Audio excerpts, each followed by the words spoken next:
मैंने अपनी chewing gum थूक कर उसे एक खंभे पर चिपका दिया। मेरे माता पिता ने तुरंत प्रिंसिपल से माफी मांगी, लेकिन मुझे इसकी बिल्कुल परवाह नहीं थी। इसके बजाय मुझे यह नया स्कूल बेहद अजीब लग रहा था। वहाँ सभी लड़कियों के बाल बिल्कुल एक जैसे कटे हुए थे। प्रिंसिपल ने समझाया कि हम चाहते हैं कि हमारी लड़कियां फैशन पर नहीं बल्कि पढ़ाई पर ध्यान दें। हमारे बाल हमारी यूनिफॉर्म का ही एक हिस्सा है। लेकिन मेरे माता पिता को इसमें कुछ भी गलत नहीं लगा, इसलिए वे मुझे प्रिंसिपल के हवाले करके चले गए। प्रिंसिपल ने मेरे लिए एक रूममेट तय की, लेकिन हॉस्टल के कमरे में उसकी मुस्कान भी प्रिंसिपल की तरह बिल्कुल सही और डरावनी थी। माहौल की अजीब चुप्पी तोड़ने के लिए मैंने कुछ संगीत चलाने की कोशिश की, लेकिन उसने सख्ती से मुझे रोक दिया। उसने कहा कि संगीत की सख्त मनाही है। वह ऐसी लग रही थी जैसे किसी के नियंत्रण में चलने वाली कठपुतली हो। उसने कहा कि हम दोनों साथ में बहुत अच्छा समय बिताने वाले हैं। उसकी बातों से मेरा यकीन और भी पक्का हो गया कि इस स्कूल में जरूर कुछ गड़बड़ थी। अगले दिन प्रिंसिपल ने मुझे अपने ऑफिस में बुलाया। वहाँ एक गंजा आदमी हाथ में मापने वाला फीता लिए मेरे सिर का आकार नापने की कोशिश करने लगा। मैंने पूरी ताकत से उसका विरोध किया। प्रिंसिपल ने कहा कि वे बस मुझे वही आज्ञाकारी हेयर स्टाइल देना चाहते हैं जो एक अच्छी लड़की के लिए जरूरी है। लेकिन मुझे यह विचार बिल्कुल पसंद नहीं आया और मैंने रात में इस भयानक जगह से भागने का फैसला कर लिया। मैं उस रास्ते से जाने ही वाली थी कि क्लेयर नाम की एक लड़की ने मुझे रोक लिया। उसने बताया कि अभी भागने का सही समय नहीं है और चेतावनी दी कि मैं उन्हें कभी भी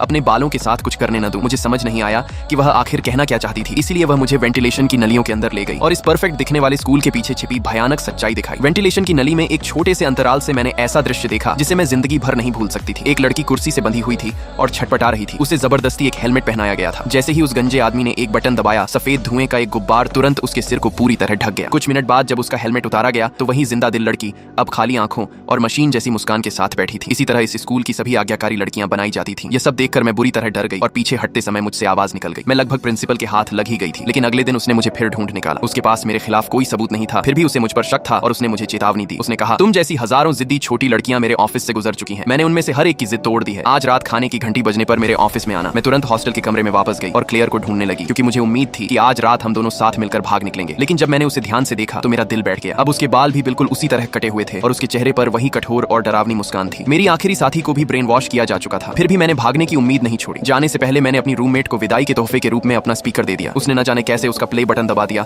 और अचानक तेज आवाज में रॉक म्यूजिक बजने लगा। मेरी रूममेट ने दर्द से अपना सिर पकड़ लिया और चीखने लगी। मैंने तुरंत स्पीकर बंद कर दिया, लेकिन तभी मैंने उसकी आंखों से वह खालीपन गायब होते देखा। उसने हैरानी से पूछा, तुम कौन हो? मेरे बाल ऐसे क्यों हैं? उस संगीत ने असल में उसके दिमाग पर पड़े नियंत्रण को तोड़ दिया था। मैंने तुरंत उसे पूरी सच्चाई बताई और सभी लड़कियों को बचाने की योजना बनाई। अगले दिन मैं जानबूझकर प्रिंसिपल के ऑफिस गई और उसे यह एहसास कराया कि मुझे उसके सारे गंदे राज पता चल चुके हैं। वह मेरे जाल में फंस गई। गुस्से में उसने मुझे पकड़ लिया और ब्रेन वॉश करने के लिए बाहर ले गई। इसी वजह से मेरी रूममेट को उसके ऑफिस में चुपके से घुसने का मौका मिल गया। फिर सही समय आने पर मैंने उसे संकेत दिया। अगले ही पल पूरे स्कूल के पब्लिक अनाउंसमेंट सिस्टम से तेज और शक्तिशाली रॉक म्यूजिक गूंजने लगा। सभी आज्ञाकारी लड़कियों ने तुरंत दर्द से अपना सिर पकड़ लिया और चीखने लगी। मैंने